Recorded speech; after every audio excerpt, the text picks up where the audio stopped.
গাদিরে খুমের যে অনুষ্ঠান জিলহজ মাসের 18 তারিখ, আজকে এই বিশেষ তাৎপর্যপূর্ণ দিনে আমি হাজির হতে পেরে নিজেকে আমার মুর্শিদ কেবলা দয়াল বাবা শাহ শফি সদরুদ্দিন আহমদ চিশতির চরণে রেখে ওনার যে আদেশে আমি আদিষ্ট হয়েছি তার সম্পর্কে কিছু বলবো।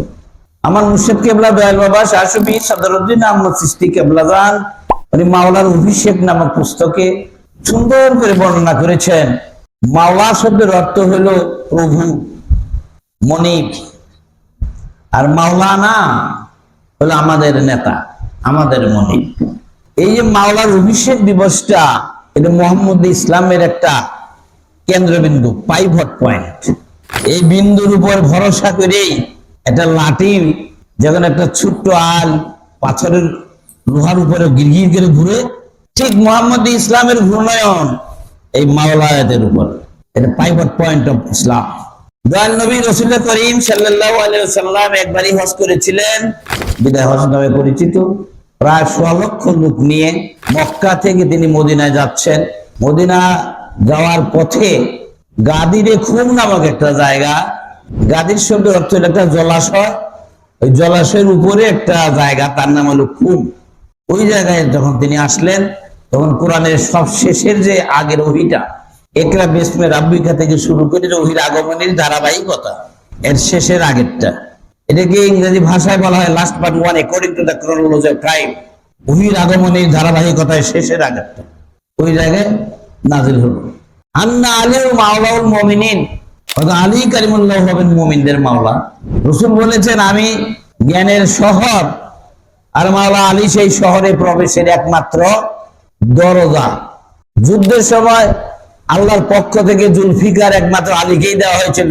সে আলী রাসূলের স্থলাভিষিক্ত হবেন, এই আয়াতটা ওখানে নাজিল হলো। ইয়া আইয়ুহা রাসূল বাল্লিগ মা উনজিলা ইলাইকা মির রাব্বিকা ওয়া ইন লাম তাফআল ফামা বাল্লাগতা রিসালাতাহু আল্লাহু ইয়াসিমুকা মিনান নাস।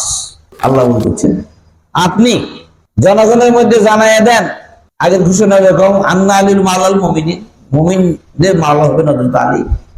এই কথাটা জানাই দেন, তাবলীগ করেন। বাল্লিগ মানে জানাই দেওয়া, পৌঁছায় দেওয়া। মাউন জেলা যা আপনার উপরে নাজিল হয়েছে, রব্বিক আপনার রব থেকে জানাই দেন। ভাবধারাটা এরকম ছিল, তাফসীরে কাশফে লেখা। আপনি যদি এইটা না জানাই দেন, তাহলে কিছুই যেন জানাই দেওয়া হলো না।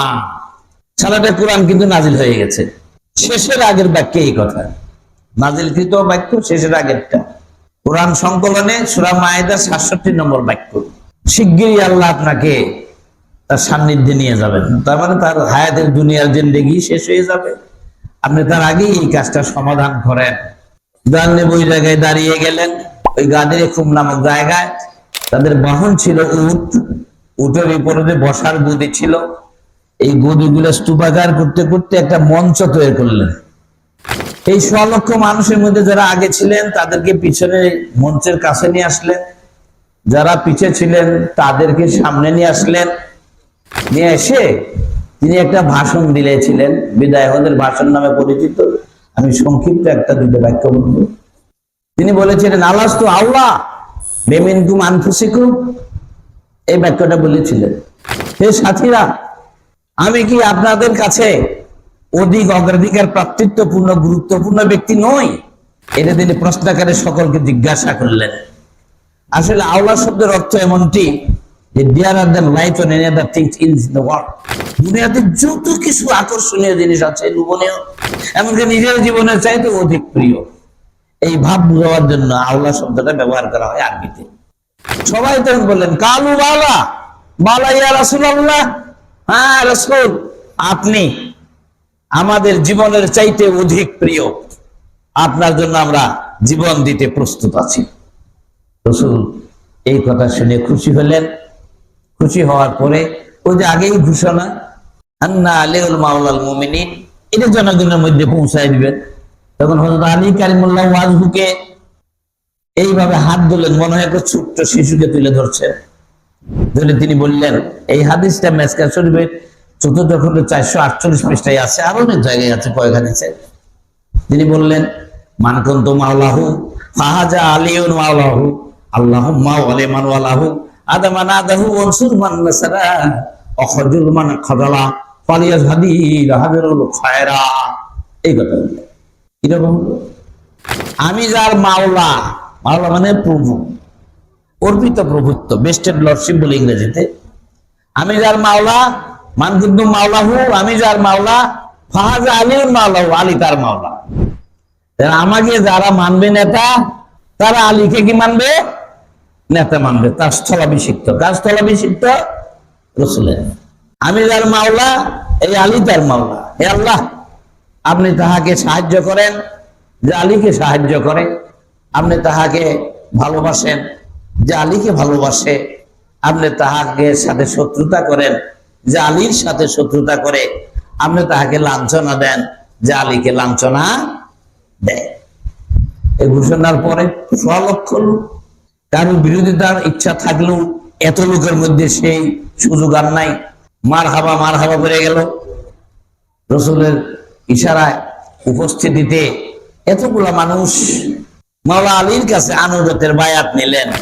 এই বায়াত নিতে গিয়ে হযরত উমর বলেছিলেন, বাক্কিন আলী ইবনে আবি তালেব, তিনিও বায়াত নেওয়ার সময় কথা বলেছিলেন যে বাক্কিন, ধন্যবাদ হে আলী, আপনাকে ধন্যবাদ, আপনি মুসলমান নর নারীদের জন্য সকাল সন্ধ্যা স্মরণীয় বরণ হইয়া থাকবেন।